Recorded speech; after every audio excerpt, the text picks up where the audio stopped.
Hello, everyone. Savin Savani again, with American Real Estate Group. How's it going, everyone? So I'm excited to talk about property management and asset management. So two very important roles in commercial and residential real estate. And whenever you're handling a portfolio, these two things can make or break the profitability of that portfolio. So let's get into it. The first thing I want to talk is these two roles have to communicate on a weekly basis. Asset managers have to schedule these weekly Zoom calls with their property managers, talk about the performance of the property. How are the tenants doing? Have they toured any new tenants? How is their financial accounting doing? Taking control of the rent role and making sure that all maintenance requests are being properly handled. So those are some very important topics to discuss on these weekly calls. So diving right in. So what does a property manager, what is expected out of a property manager? So for most of our portfolios, we have office and healthcare. We are trying to diversify into multifamily. But the way we communicate about property maintenance requests is through our software system, Monday.com. That's where we create these dashboards. We label pretty much anything and everything that needs to get done within a property, and then we follow up with it. We do kind of like all of the in-house maintenance requests and vendor calls and subcontractor relationships. So we keep control of that because it's important to properly maintain all of the facilities, which we are the landlord. So yeah, so I would highly recommend investing in some type of communication software, such as Monday. That's also great. The other thing, I don't know, I don't want to be too much of a plug about this, but we also use a landlord software called Inago. Inago is a free resource that you guys can get on. It's pretty great. You can upload all of the lease agreements. You can also make maintenance requests through there. But pretty much all of the screening process and finding tenants and going through that application process can be done through there. So that's really great.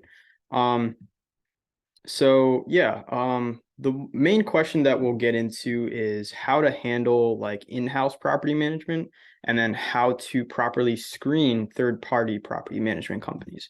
So these are very common questions that people who own rental real estate go through. So it's important to hire the right people to manage your property because bottom line at the end of the day, if the occupancy is not there, people are moving out, the property is not performing well, it's just not a good vibe at the property. That's pretty much a sign of a failing business, really. So that really has to kind of get solved right away once it's identified. So yeah, not to scare you guys, but that's kind of how it goes. But yeah, so main things for property management, it's just like the basic necessities. So during this property management checkup, like the on-site inspection, I think it's important to inform all of the tenants, especially if you have outside tenants where it's not owner occupied. It's important to inform them if there's inspections going on, and to prepare for that. So all of those inspections can consist of just routine maintenance checkups, HVAC, electrical, plumbing, bringing any other outside vendor to inspect the property. So during those phases, it's just important to give a quick memo to all of the tenants. So either just shoot them an email and just kind of tell them, hey, heads up, we have a inspection going on right now. So at this time.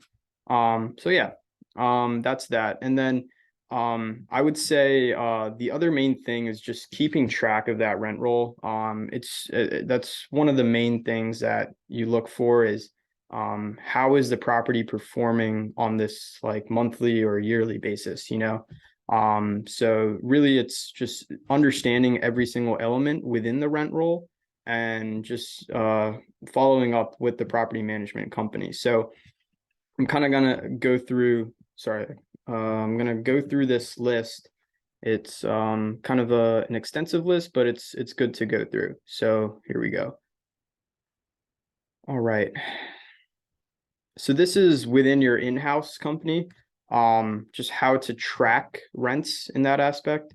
So it's pretty much just a rent control tab that we have, just making sure that tenants do pay their rents on time, and then we just make sure that's marked as paid. So we have this great software system, Inago. It pretty much sends them like reminders to make the rent payments. And then we can also track that on the income and expense tabs that we have there. So, and then we can also give them a heads up, even if the heads up did not go through, then we can give them an additional heads up by just clicking on that button. So, yeah, so I don't want to go too much in the weeds there, but that's pretty much a great way to just track how the property is performing, because that's going to have a direct impact on the performa and how that property is returning on an annual basis. So yeah, that's that. And then the other thing I just wanted to talk about is taking tours, right? So when property management company, let's say that you have a multifamily property, there is some like common area maintenance, or sorry, common area reception desk area where a staff can be on board. You can hire them to kind of go through the payroll process. So that kind of team to have on board is really good, because they can pretty much tour the tenants around. They can talk with the outside contractors, and they're pretty much on site like throughout the week, and that's really valuable. So I think it's really important to ask about like what is the property management company consisting of? What are the teammates involved, right? So even if you have like a skilled handyman on site, right? That's an added value to a property management company, because that's a lot of outside contracts that can be saved, right? So yeah, that's that. So let me go through kind of the step-by-step screening process of how to screen property management companies, especially when you're investing out of state. I think it's really important to vet your property management companies properly. So yeah, let's go through this. So fees, right? What are their fees? So usually they range from like 7 to 12%. That's what I've seen kind of on an average basis, but you can always negotiate that. Just you don't want to like kind of hit them hard on the fees and then other stuff involved, like asking too much of them, so just build that good relationship up front with them, and just make sure that they're on board as far as the plan, the financial plan and the accounting plan that you have, to make sure every rent payment is being made on time, maintenance requests are being made with approvals, and things are pretty much being managed properly. So yeah. The other thing is past experience, right? So always ask about the property management company's past experience. How many larger projects have they managed? And do they have any contacts that we can just verify that with, So past experience is really important. That shows a good company in the making as well. If you had some positive, I honestly think that a few positive reviews can, from a new company, can always outweigh a company that's been in business for like 15, 20 years, but with like 3-star ratings, I think just identifying the best companies is really key. So take time to vet the property management companies. So the mix of rentals they manage, this is another thing. So if they manage short-term rentals, that's a time-consuming process, right? So short-term rentals, as you well know probably by now, you need to be pretty much on site like every single day.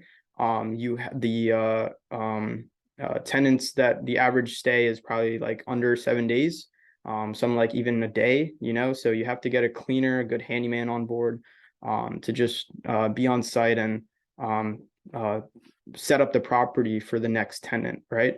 So those are very time consuming occupations. So if you are a long-term rental investor, I would highly recommend going for a property management company that just does long-term rentals. But again, ask about also their whole team. What is their team consisting of? If they have like over like 500, 1,000 employees and they're like nationwide, then there's reason for a little credit worthiness, right?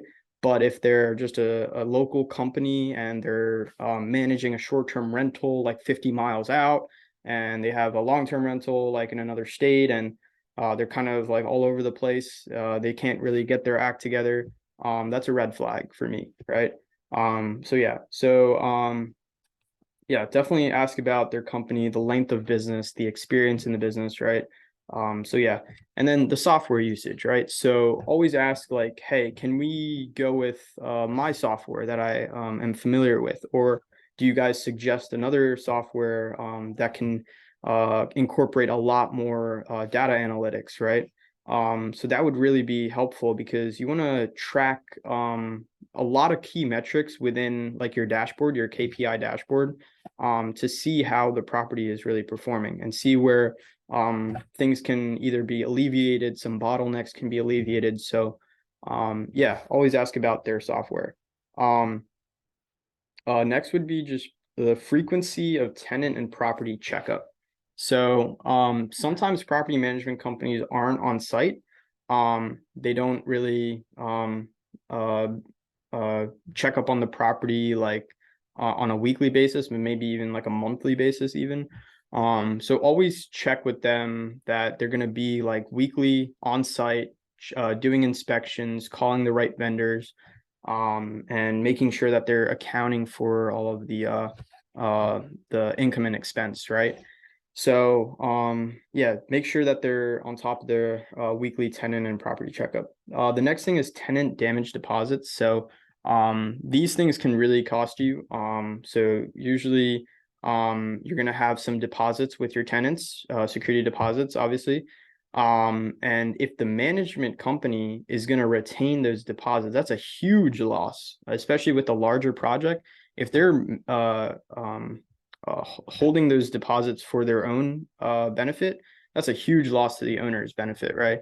So always ask, like, make sure that they're accounting and making sure that the deposits are kind of in the right place, in the right like EMD or right escrow kind of holding place, you know?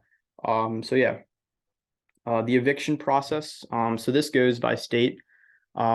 Usually in state of Pennsylvania here, we have a somewhat smooth eviction process. But just always ask like, hey, how did the eviction process go last time? How long did it take? Did you find any problems or issues with it?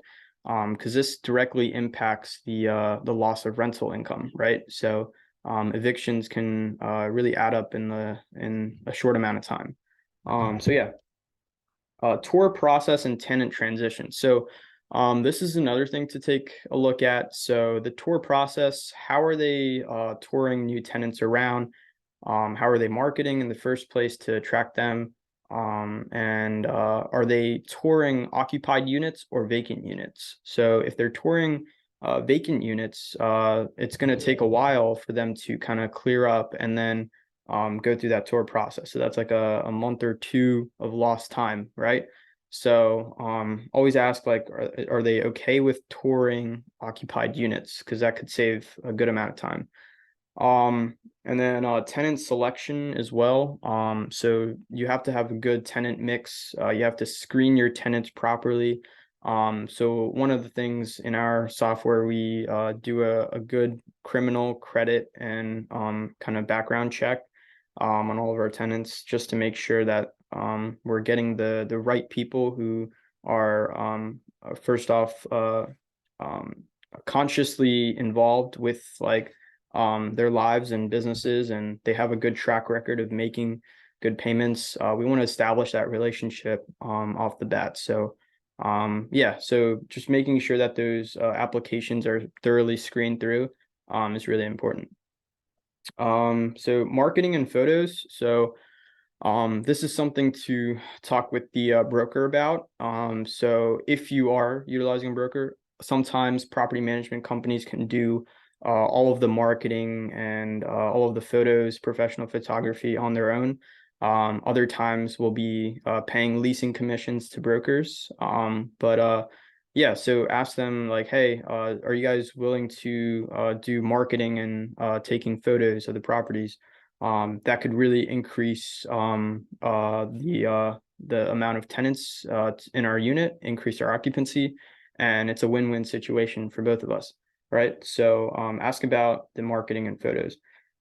This is probably the biggest thing in my opinion. How are they handling repairs? So repairs can literally fluctuate. Like, let's say for a $2 or $3 million multifamily property, it can range like anywhere from $10,000 in monthly repairs all the way up to 50, 60, 100,000, you know? So always ask like how the repairs are being handled, and then also if they're upcharging on the repairs. So usually property management companies, if they're not in it for just a profit making business, you know, they will literally just pass through all the maintenance charge directly from the vendor to you, right?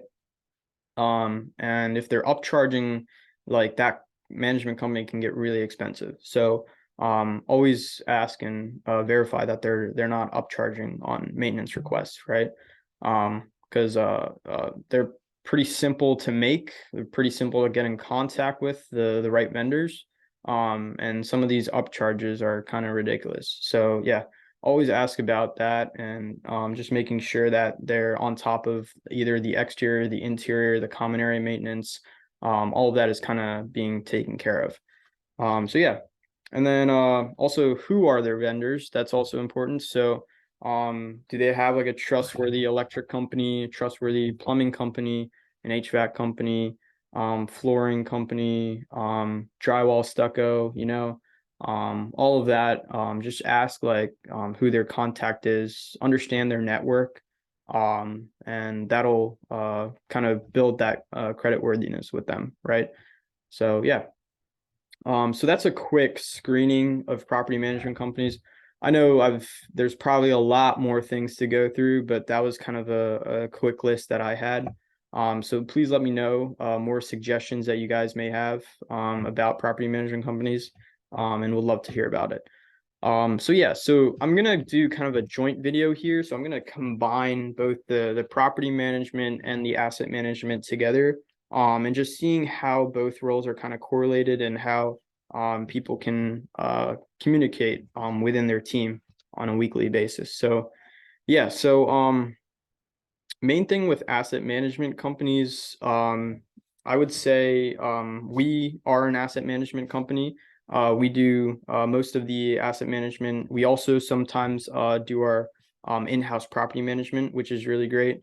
So I think we have a great system in place as far as communicating, as far as all the tasks go.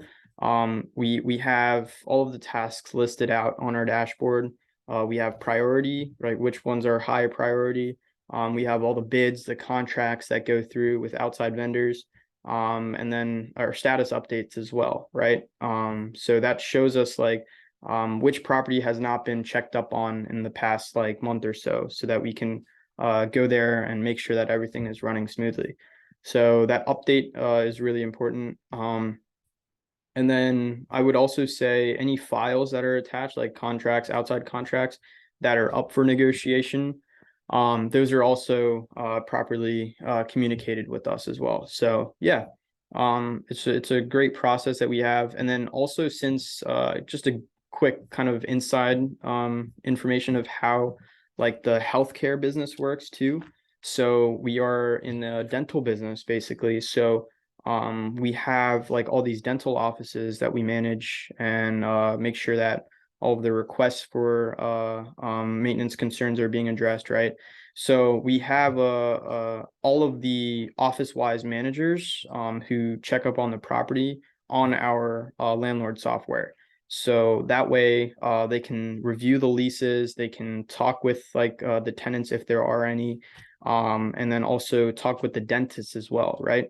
So the dentists who are at the property, they want to see like their property performing well and doing good, so it's an additional bonus to kind of upgrade and do more CapEx renovations with the ones that are performing the best, and that'll ultimately benefit the dentist, the managers in that area, and that ultimately helps kind of drive more revenue to that facility, right? So I think constantly identifying which locations are doing well on like a monthly basis is really key. And then also addressing the ones that may need that maintenance upgrade, or just to make it like operational, so just making sure that things are kind of going well in a consistent manner is really key. So yeah, that's kind of our process through that. Also for asset management, it would be just the lease approvals that the property management company either signs the leases with the prospective tenants. So just going through and understanding each lease term is really important. So I'll just go through a few right here, right? So just understanding the basic lease term, the different types of lease contracts. So you have triple net, where the landlord pays everything; double net, where the so when I say pay everything, it's rental rate, common area maintenance, property taxes and insurance, and other utilities or fees that may be involved. So that's very favorable for the landlord. The other two are double net, which might be just common area maintenance and rents, and then single net would just be rents, and then rents and some proration of property taxes or insurance. And then lastly would just be full service gross, where the tenant only pays for the rent amount. The landlord is responsible for everything else. You also have like base year stop, which is where the landlord is responsible for just the base year's common area maintenance bill, which is like the full bill. Anything that exceeds that first year's common area maintenance bill is prorated to the tenants, right? So that's base year stop. And then obviously, excuse me, obviously most of these are up for negotiation. It's how you kind of view the relationship with your tenant. If they're a long-term tenant, then you can have like additional bonuses with that. So it's ultimately on the lease term and how it's structured. So yeah, most leases are typical leases are like either 3 to 5 years, and then you have that first like 5-year option period to extend. These are for long-term rentals, by the way. If it's apartments, usually it could be anywhere from 2 to 5 years for the first term, and then like a month or a year by year kind of extension period. But it all depends. So yeah. And then termination options. So you also have to take in consideration the notice period. So usually landlords have like a 90-day notice period, 180-day notice period. So this informs the landlord that, hey, somebody is moving out. I need to find a new tenant in this time period, right? So that's really important, because if they do not give a heads up on the notice period, right, then they will automatically be renewed within the thing, or they will automatically be kind of released from that facility. So that's always important to take in consideration. So yeah, that's that. And then obviously the different expenses involved, these are there's a lot, but there's utilities, security, trash, parking, repairs and maintenance, landscaping, windows, cleaning, general common area maintenance, property taxes, insurance, HVAC, roof, structure, walls, foundation. So all of these responsibilities should be properly communicated and negotiated between the landlord and tenant on that like lease, and should be conveyed on the tenant estoppel, just to make sure that everybody is on the same page, there aren't any arguments, and things are ready to follow through with the process, right? So those are two things that you need to have before like executing the final lease is the tenant estoppels, which is just like a quick 1 or 2 page reminder for how the main lease terms within a full lease. And then the SNDAs, which is I think I'm not too sure what it stands for. Let me just do a quick search here. I just have a feeling that they're important in commercial. Okay, yeah, I've heard of this. So subordination non-disturbance agreements. So um these pretty much is a requirement in any lease agreement. And subordination is pretty much it says here that the tenant typically agrees to subordinate its interest in the lease premise to the landlord's lender's mortgage, or the lien of the mortgage lender looking to take a security interest in landlord's real property as collateral for the repayment of the loan. The landlord wants to make sure that the security deed takes priority over any other interest in the real property, including the rights of existing tenants under leases affecting such real property. And then non-disturbance is in the same way, the lender wants to make sure that its security deed has priority over lease. Tenant wants to make sure that in the event of the landlord defaults on the loan and the lender forecloses on the property, that they will be able to operate in the lease premise for the remainder of the lease term under the new landlord. So this is probably what lenders will require is the SNDA for any type of conflict or default that may happen on the loan, which is associated with the property. So if you are familiar, many people acquire loans for rental real estate, and if they don't abide by the thank you. They don't abide by the tenants, or sorry, the lender's requirements, there is going to be some type of compensation for that, right? So collateral will be taken from the landlord who may not have paid all of the loan or defaulted on a monthly payment or something. And either the property will go into foreclosure and the process will ensue after that. So yeah, those are just some key things to take a look at before drafting or executing any lease. So obviously I don't want to give any legal advice here. I would contact an attorney, your trusted attorney, and just make sure that some of these agreements and contracts are communicated properly. So yeah. And then you have just like basic terms on the lease agreement, just like the contact information for the tenant, just to stay in touch with them, the address, their primary residence if they have one, right?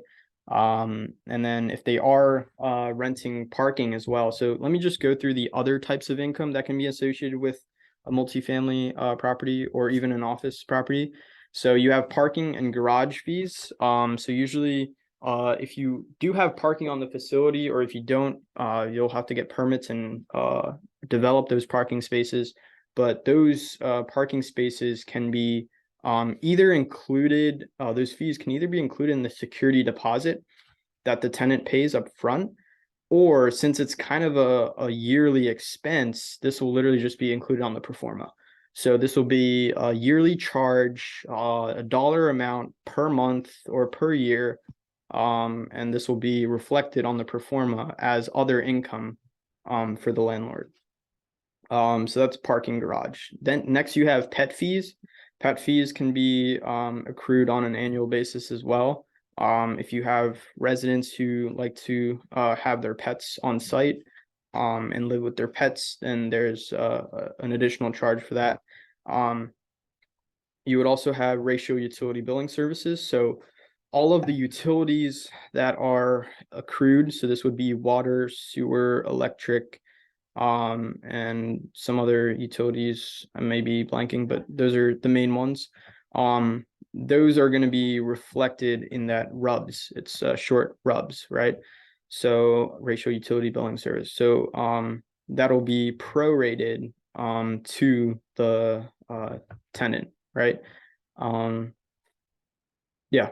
And then other fees that you can have are just other like late fees, other types of like application fees, um, other things of that nature. So yeah. Next, I would just say the lease commencement and expiration date. Those are two things to consider when creating your pro forma. And then I would say tenant reimbursements as well. That's another responsibility. And then I feel like I'm missing TI allowances. Yeah, this is a big thing. So TI allowances and leasing commissions can be substantial expenses. So TI allowances is essentially how much are you allowing the tenant to improve their space. And all of those like interior renovations are directly retained by the landlord. So if there's a TI involved, right? All of the like uh interior structure renovations, maybe adding a new wall or improving the property's value somehow, the landlord is going to give an allowance to the tenant to perform that within that budget, right? So if the tenant does that, then the landlord at the end of the day, once the tenant moves out, would retain all of those upgraded renovations, right? So this would just be, though, I want to make this clear, this would just be the real property renovations. If they are fixtures or personal property, those can be retained by the tenant. And also any types of structural damages, holes, drywall repairs, patching, all of those would be responsibilities, or even like floor, like scratches or cracks or breaking of floor structure, something like that happens. All of that would be on the responsibility of the tenant to repair upon removing from the leased space, right? So yeah, good things to keep in mind. TI, tenant improvement, that is, and leasing commissions. So yeah, leasing commissions are obviously all the marketing money that you pay to the broker to find the tenants in the first place. Yeah. So those are some things as far as the leases go. And it's always important to just share those leases with the tenants. So on our software, we have a tenant portal, which we share all of our leases with them, and they're able to review them, have any questions. We're happy to talk about that and assist them with anything, right? So yeah, that's that. And they can obviously make maintenance requests themselves as well. If something is not in their desirability, then they can always make maintenance requests. But yeah, so you always want to keep a track of unnecessary maintenance requests, because you'll get those a lot. People just making like things that are not that important. And for instance, just like, I don't know, just some like silly thing like oh, I spilled coffee on my on the carpet or something, something that's maybe even like their responsibility and they did it, damage to the property. So just make sure that some are not are actually eligible and something that can actually be conveyed to subcontractors, right? Because you don't want to go to a subcontractor explaining something that's very minor and not really relevant, and wasting time for them to come out for an inspection, and then just a whole headache after that. So yeah, so always just kind of screen through the right maintenance requests to make. Other than that, there are just like basic things with like asset management as well. So leases can be kind of a shared responsibility between the property managers and the asset managers.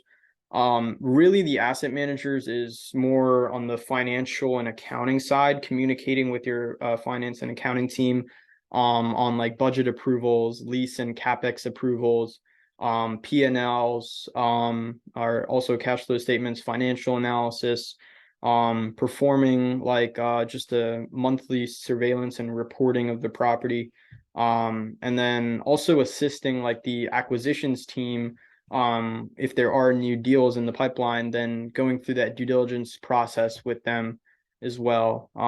So I already showed you that extensive due diligence checklist that we go through. So I would say everything that stops at like the everything that kind of starts from like the legal entitlement insurance. I would also honestly just say anything that starts from leases, negotiating leases is where the asset manager is going to come into play. So leases, lease review, construction documents, um, even things from like planning and designing. Sometimes the asset manager is well aware of construction background. So even talking with like interior designers, architects, and engineers, it's really important that they play a vital role in the process creating, you know. So this would be like the deal makers in that sense. You know, you're making this deal happen, or sorry, the deal doers, that you're doing all the work that needs to be done to bring this property and this project to life, right? The deal makers, on the other hand, would just be like the acquisitions and underwriting team, just scouring through properties, conversating with brokers, thinking what's feasible, doing like their preliminary analysis, and coming up with something that can fit into the schedule of the company, right? So I always think of it like deal doers and deal makers, right? So yeah. Awesome. So I don't know if, let me just see if I'm missing anything. Yeah, I would also say dispositions as well.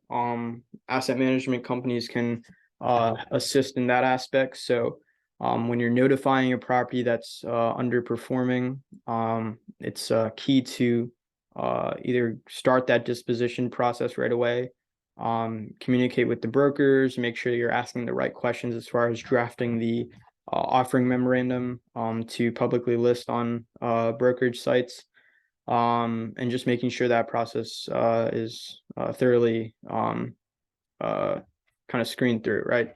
So yeah, that's the dispositions assessment. Another thing is just like team leadership in general. So both the asset management and the property management should have a good background in like event planning, you know. This is a great way to display team leadership and just make it kind of shown to other companies in the area that operations are running really smoothly here. This is a good company that has good fundamentals and good teams and processes in place, right? So coordinating some like event planning is also key. And then also just doing like good marketing as well. So like digital marketing, posting photos and media to social media. So I mean, we've started, we're not the best at it, we're not experts, but we've started with just Instagram, Twitter, and YouTube as well. So most of our videos that we kind of talk about here is posted to our YouTube channel and our Apple Podcast channel as well. So I think podcasts in general is just a huge way of building a network. I think you get to meet a lot of great intelligent and skillful people in the industry. And that's honestly one way to just expand your portfolio nationally. I think just learning about different markets, submarkets, communicating with people who have the expertise and the brilliance of taking on larger projects. That's what we really want to look for. So yeah. And then market research as well, like leveraging data and technology is one of the things like Moore's law or something, where like technology is ever evolving and companies are utilizing it to its full potential. So I think data in general can be a huge driver in investment decision making. You use data to make future decisions. Like for instance, we have a great market tracker that we use, a scorecard that we use for each market. We verify each like market as far as like the population growth, job growth. affordability, the landlord-friendly areas, you name it, like any type of market metric that you can think of, the average cap rates in the area, the leasing activity in the area, units under construction, proposed construction, prospective construction, all of that stuff is kind of filtered through our market research team. So just like market research can be an ongoing thing, just reading articles here and there, kind of developing your opinion on different markets is really important. So yeah, I think this was a great video, just a quick overview of how property management and asset management companies can relate to one another, communicate really effectively, and just overall increase that operational efficiency. I think when you see things kind of coming into play and teams working effectively and collaborating on even like entrepreneurial activities within that company, I think that really brings the whole vibe and whole culture on display.